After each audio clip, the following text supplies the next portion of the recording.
Assalamualaikum warahmatullahi wabarakatuh. Apa kabar teman-teman semua? Mudah-mudahan sehat walafiat ya. Semoga Allah melindungi kita semua dari mara bahaya dan wabah penyakit ini segera berakhir.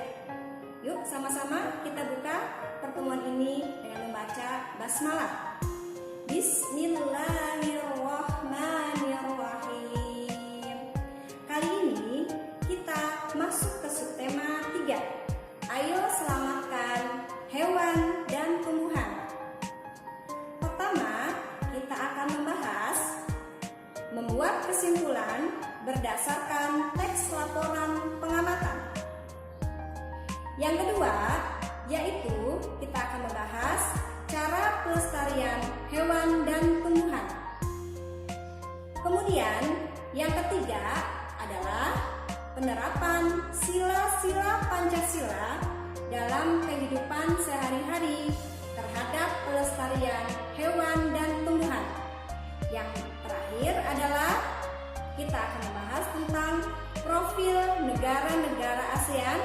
Anda semua boleh lihat di buku paket, nanti lihat di barcode halaman 84. Kemudian yang terakhir kita akan juga membahas tentang hewan langka yang berada di negara ASEAN.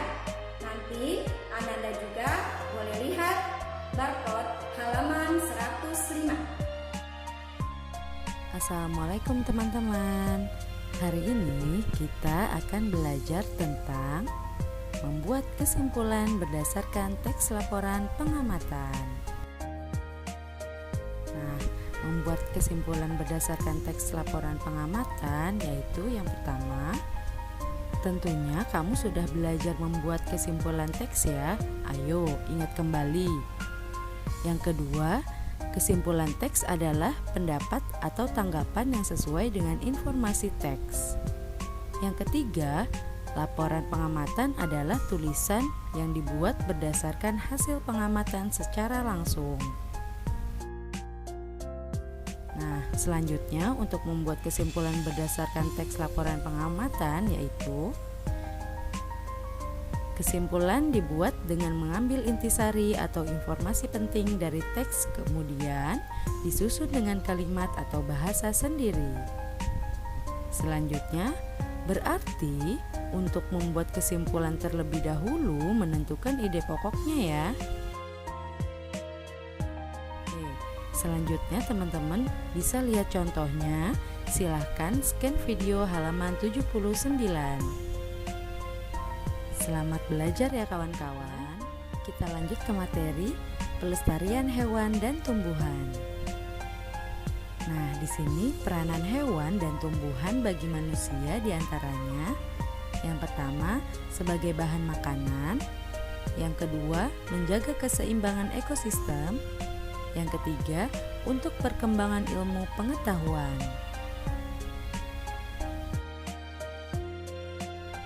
Oke, selanjutnya yaitu kegiatan manusia yang dapat mengganggu keseimbangan ekosistem adalah yang pertama, penebangan hutan dan pembakaran hutan secara liar.